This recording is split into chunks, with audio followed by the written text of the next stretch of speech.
Macao, cet après-midi, le PSG a été battu. Match de préparation à une semaine pile du Trophée des Champions en Chine face au Stade Rennais. 1-1 à l'issue du temps réglementaire. But de Thilo Kehrer pour le PSG. Égalisation dans les arrêts de jeu de Longo pour l'Inter Milan. Victoire 6 tirs au but à 5 pour l'International de Milan. Composition du PSG, messieurs, on la rappelle.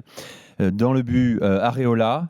Kehrer, Diallo, Kurzawa en défense, Meunier, Bernat sur les côtés, Verratti, Herrera, Sarabia, Mbappé, Draxler ont joué donc en 3-5-2. Je rappelle également, je précise que Cavani est entré en jeu à 20 minutes de la fin avec tous les jeunes du PSG, tous les titis parisiens. Et Ressé. Et Ressé, exactement.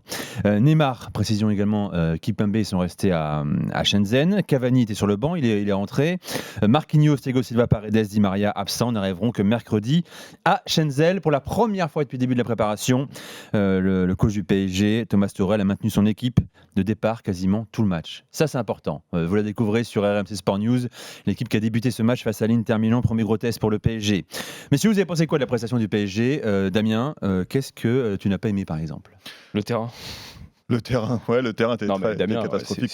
C'est un vrai champ de patates. Là, et puis d'autant plus qu'avec l'humidité qu'il y a là-bas, c'est vrai que c'est pas simple. Ceci dit, même si on est sur un terrain médiocre, il y a quand même, je suis d'accord.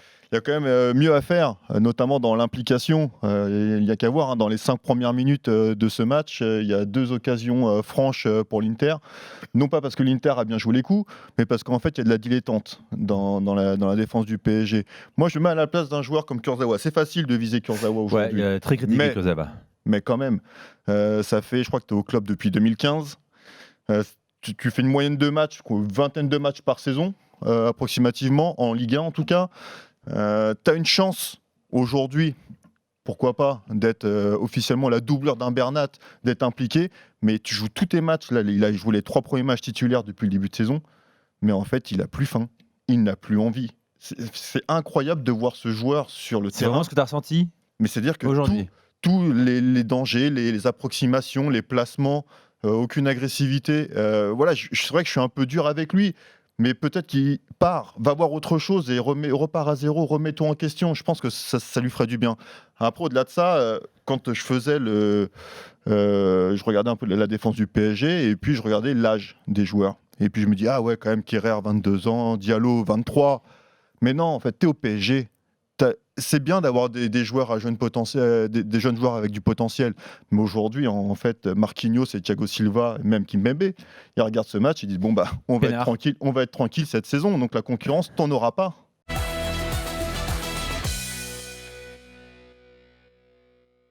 Ce match, il est à l'image de la carrière d'Areola. C'est-à-dire, il les a sauvés, je ne sais pas combien de fois. Il peut y avoir 4-0 à la mi-temps s'il ne fait pas des arrêts décisifs.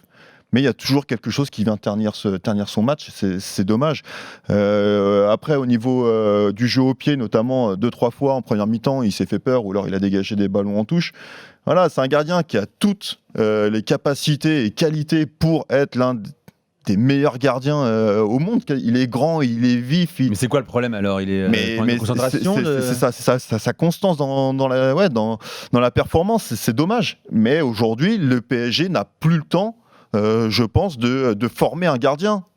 Aujourd'hui, il faut un gardien qui rapporte des points.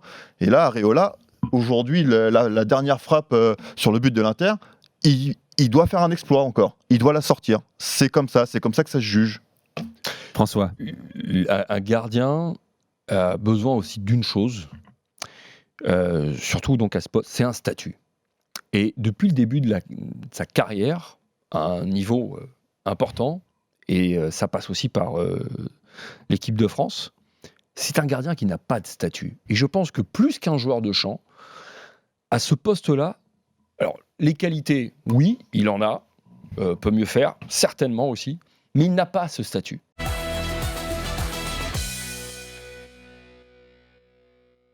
Dans le mercato, tu le sais plus qu'ailleurs, la vérité du jour n'est pas forcément celle voilà un du poncif. lendemain. Voilà. Le cas Nicolas Pepe en a encore l'exemple parfait.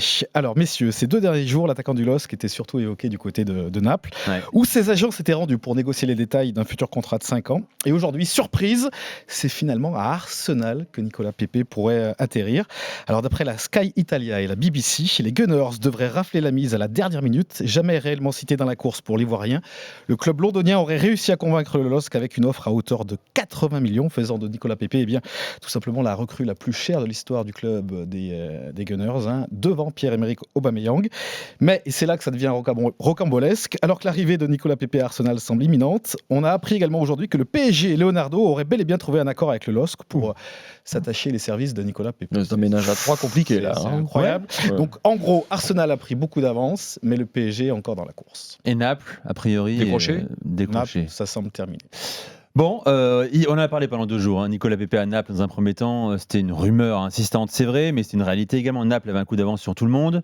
On disait qu'il n'avait pas forcément le profil, moins le profil pour la Serie A que pour la Première Ligue, Damien. On A disait, priori, c'est plus que- cohérent là, s'il va à Arsenal. on disait que c'était surtout Ancelotti qui pouvait lui faire franchir un cap à Naples, pardon. Mais c'est vrai que les caractéristiques, les spécificités du championnat anglais, en tout cas, correspondent plus aux qualités de Nicolas Pepe. Et d'autant plus quand à côté de toi, tu as un buteur comme Lacazette qui peut jouer en pointe et un Aubameyang. Ouais, ça peut aller très vite du Ça peut côté faire un sacré- du un côté sacré des Gunners. trio. Ça peut être une course.